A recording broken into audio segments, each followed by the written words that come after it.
to our country. The next election is going to be very difficult because you could find that Labour, Liberals, Greens and goodness knows who else form some kind of left-wing alliance.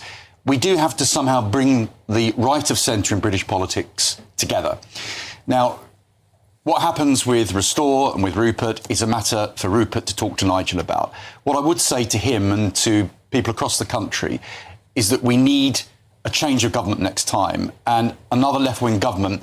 Goodness knows what's going to happen to our country if we don't rescue Britain from this direction we're heading in at the moment. So any hope that people can come together and vote for a new government that can save Britain from this mess, I'm all in favour of that. But I think it would be with Nigel Farage as our Prime Minister. All right. Well, he says there are a few conditions on working together, at least from his side, Rupert Lowe's side. He says ending mass immigration is not enough. It must be reversed. Every illegal migrant must be deported.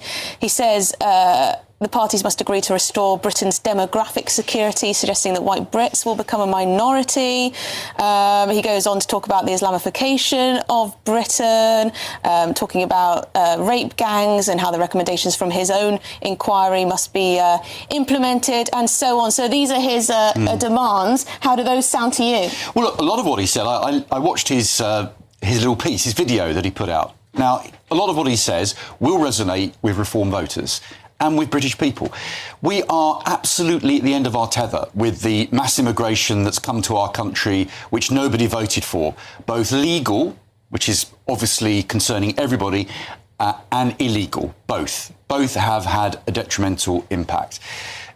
He talks about the Christian heritage of this country. Well, I do as well, and I worry that our Christian heritage, the foundations of this country, are being watered down and undermined. Our culture, our heritage, our way of life, our traditions, our customs are being sidelined. Do you think there's been an Islamification, though? I think he certainly does. I think that there has been an attempt, and there is an attempt by some religions and certain sections of the Islamic community that want to impose their ways on this country. That is unacceptable. Sharia law is unacceptable.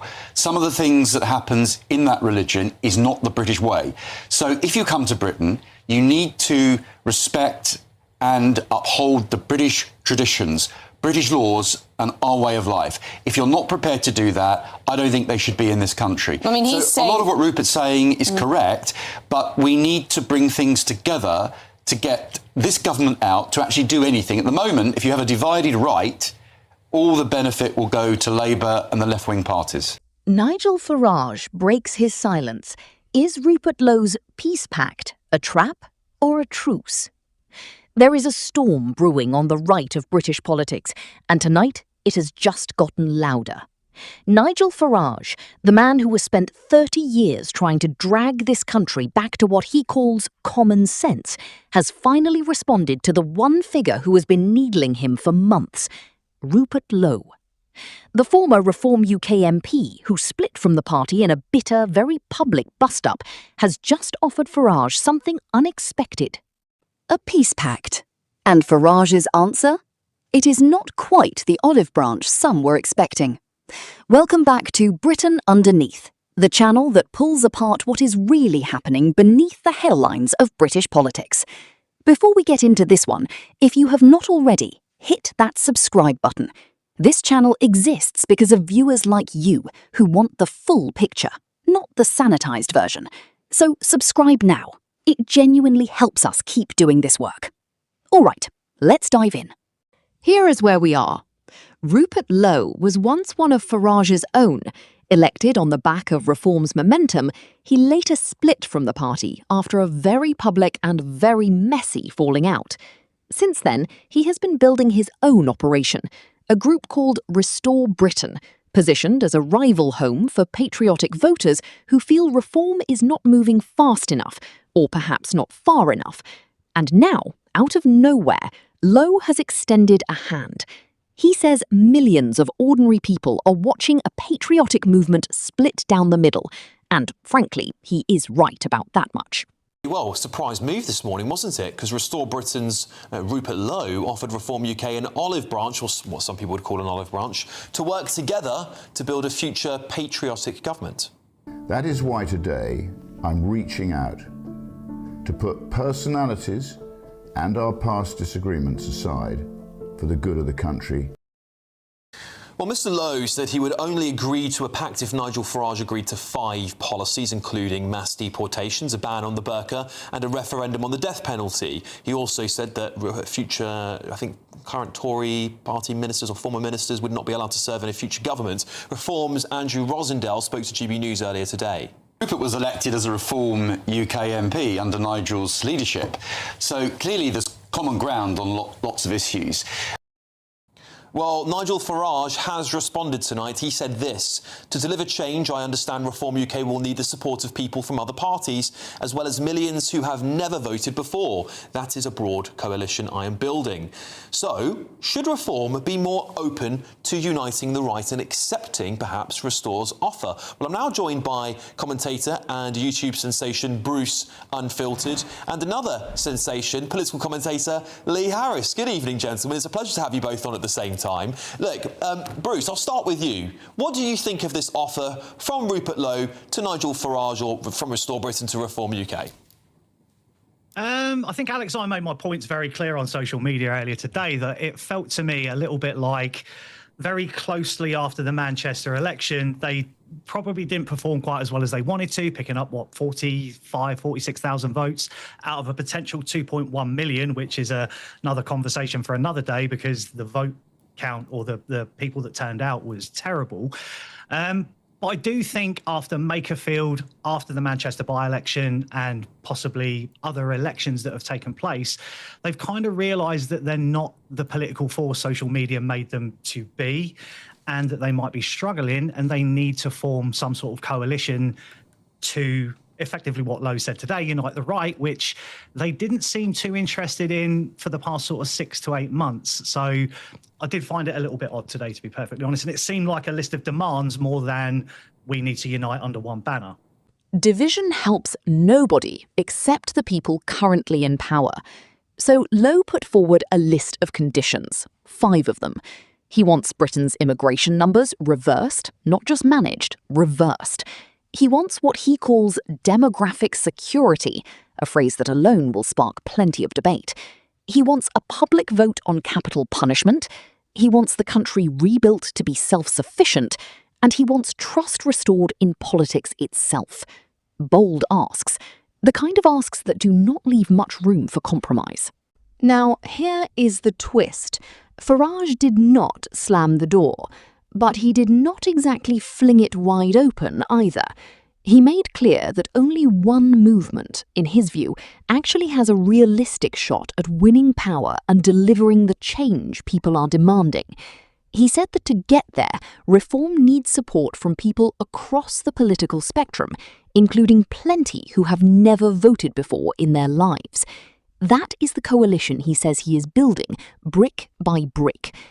If you are new here and enjoying this kind of breakdown, this is exactly what Britain Underneath is about. No spin, no shouting matches, just the story laid out properly. Go ahead and subscribe now if you have not, because we are about to get into the part that is genuinely interesting. Farage was careful with his words, as he always is. He pointed back to his own political history, reminding people that he has, in the past, put country ahead of party. He referenced the year 2019, a moment many will remember when he stepped back from contesting certain seats to avoid splitting the vote against the establishment parties. It was framed as proof that he is capable of compromise when the stakes are high enough. But then came the line that mattered most. He said he will never turn his back on his own team. Read into that what you will. It is diplomatic, it is careful, but it is also unmistakably a boundary. Farage is not rushing into Lowe's arms. He is keeping the door ajar, just enough to keep Restore Britain's supporters interested, without giving Lowe himself a seat back at the table. And that distinction matters enormously, because this was never really about 2 men disliking each other. It is about voters. Millions of patriotic, frustrated British voters who feel let down by 14 years of Conservative government, followed by what many see as a disappointing continuation under Labour. Farage knows that if that voter base stays fractured between Reform and Restore Britain, it hands an advantage straight back to the parties currently in charge. So while he is not embracing Lowe personally, he is very clearly making an appeal to the people standing behind him. Come home, he is essentially saying. Not to Lowe, to me. If you are finding this useful, remember that subscribing costs nothing, but genuinely keeps this channel alive. We rely on viewers choosing to stick around rather than algorithms doing the work for us. So take a second, hit subscribe, and let's continue. Behind the scenes, this rift runs deeper than most people realise. One senior figure close to Farage suggested that Lowe's timing says everything. A man in his late 60s, elected twice on Farage's own momentum, who has spent the better part of 2 years positioning himself as Farage's fiercest internal critic, is now extending peace terms right after a rough result in a local by-election that barely made national news. That is not a coincidence, according to sources close to Reform. It is a man recalculating his odds. There are also real policy disagreements standing in the way. Reform insiders have pointed to positions within Restore Britain, including controversial stances on religious dietary practices, as the kind of thing Farage's party could never sign up to. So even if the public rhetoric softens, the private gap between these two camps may be wider than either side wants to admit.